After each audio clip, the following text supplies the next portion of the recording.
At ngayon naman, Sandro, pag-uusapan natin yung kasalukuyang sitwasyon ng power rate hike at kung solusyon ng ating gobyerno. At para po pag-usapan natin, makasama po natin this morning ang ating very special guest. Let us all welcome Representative Reynaldo Umali from Oriental Mindoro. Good morning. Hi, good morning. Good morning, Dayan and Sandra.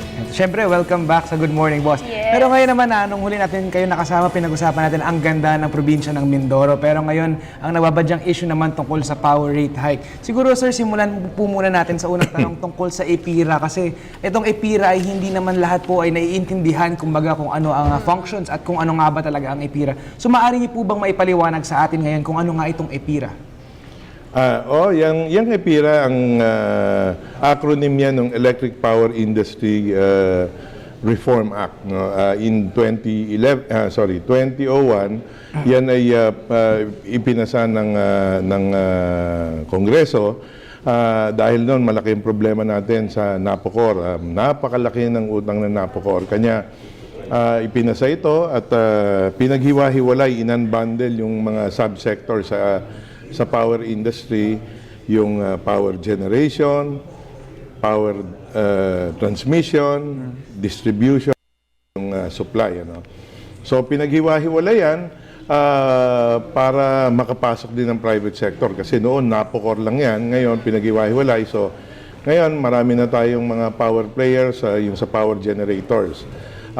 Yung transmission naman, ay yan ay NGCP na ngayon, private sector din.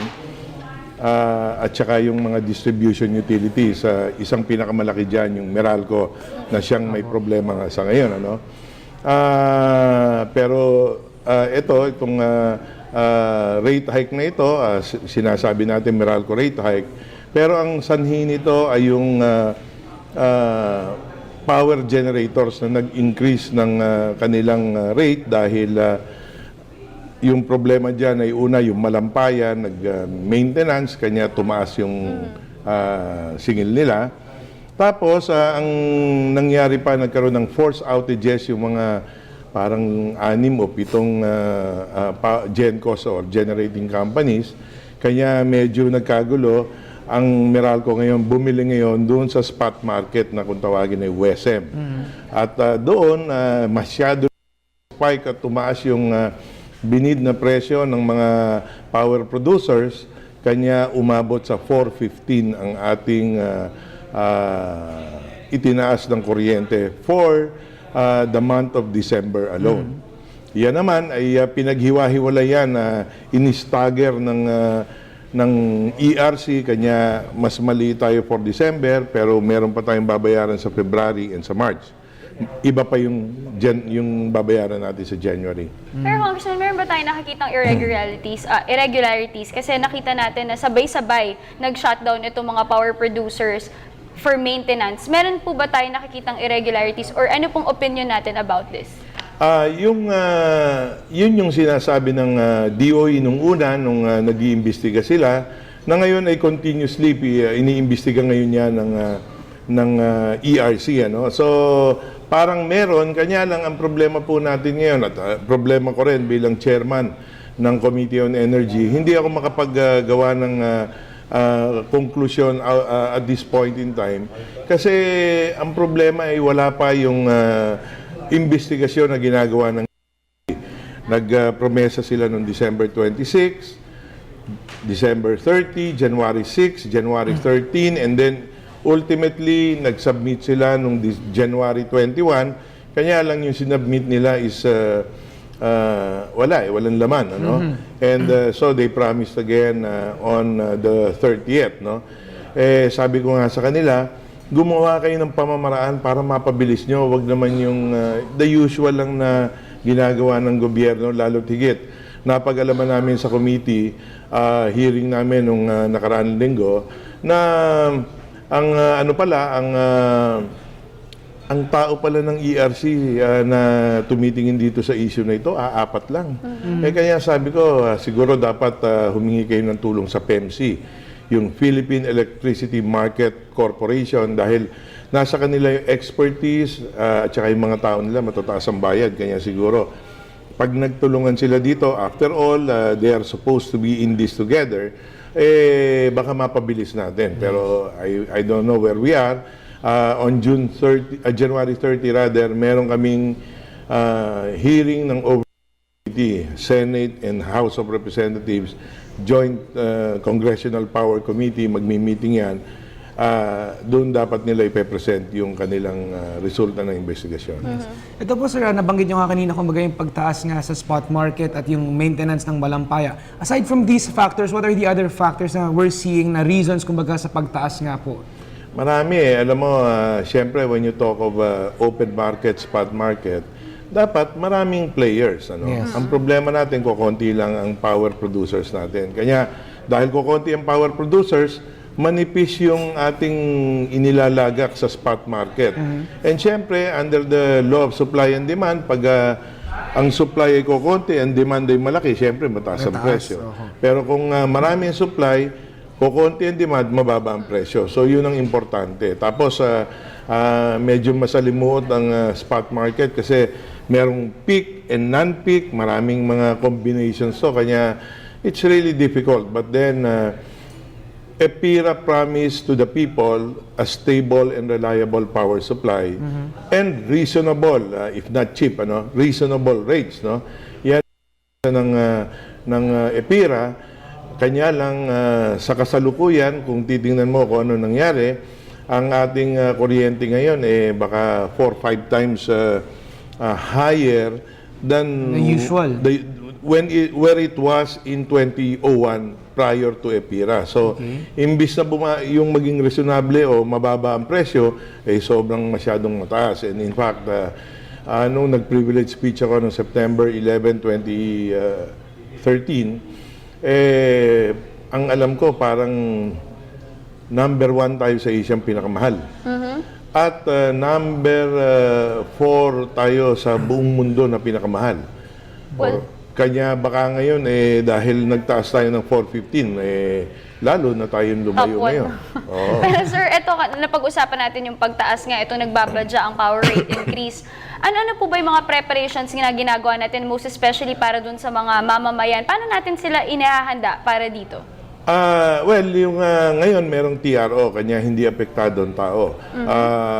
Kung hanggang kailan itong TRO na to, hindi natin alam. And yun na nga ang problema. Matagal to, baka lumala yung problema, imbis na rate high crisis lang, maging power crisis na. Hindi natin masabi yan. So, kami sa committee, nung huling hearing namin, I heard the Secretary of Energy talk about a possible malampaya subsidy. Meron pang issue kung paano ngayon gagawin ito in the light of the decision of the Supreme Court concerning yung use of malampaya funds. Pero palagay ko, sa aking pananaw, this is perfectly legal if we use malampaya for subsidy. So, ang objective ko naman dito ay dapat yung taong bayan ay hindi mabigatan at dapat hindi sila ang magbayad nitong Yes. Additional rate hike na to. Either gobyerno shoulders it initially pending the resolution of the case before the Supreme Court. And at the same time, I also made a personal call to yung mga nakinabang na GenCos or generating companies. Kayo, magsukli naman kayo through your social responsibility. Ang importante, dapat ang taong bayan ay hindi mahirapan at wala silang perang lumabas sa kanilang bulsa patungkol dito sa rate hike na ito kasi hindi naman nila kagagawan ito Kagagawan ito nung malampaya na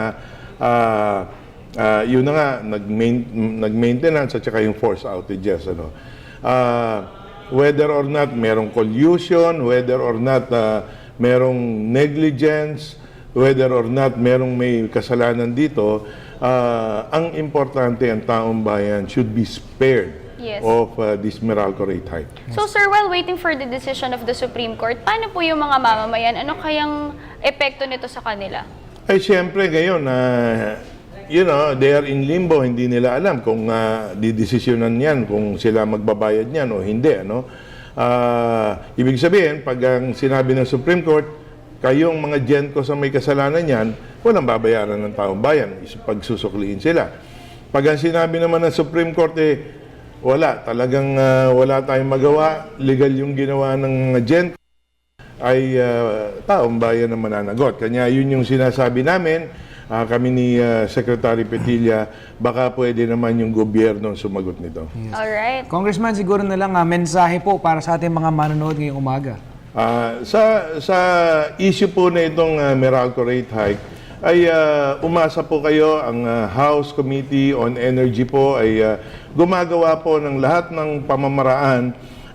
Hinihikayat po natin ang ating mahal na Pangulo at nagbibigay tayo ng suwestyon para ang taong bayan ay hindi managot dito sa rate hike na ito. Kanya umasa po kayo na gagawin namin ang magagawa namin sa Committee on Energy of the House of Representatives at kasama po namin dyan ang aking pong co-chair sa JCPC, ang chairman po ng Senate Committee on Energy. We will work towards ensuring that the people will not be burdened by this Meralco rate hike. Alright, at siguro Sandro, at this point, dapat talaga muna, mas magtipid muna tayo. No? Let us conserve energy, lalo na marami na rin namang mga gadgets. I'm not mga energy saving na mga gadgets na pwede natin gawin. Or talagang kapag hindi ginagamit, patayin na lang talaga natin. At yun nga, perfect time nga since malamig ang panahon, pwede tayo magtipid ng kuryente. Hindi nga kami nag-aircon kasi malamig. So yan po, isang way yan, hanggang Feb daw yan. So Sulitin na lang natin dahil pagdating ng March, mainit na ulit. Alright, thank you so much for joining us this morning. That was Representative Reynaldo Umaling mula po sa Oriental, Mindoro. Maraming salamat po sa inyong panahon ngayong umaga, Congressman. Thank you for giving me this opportunity.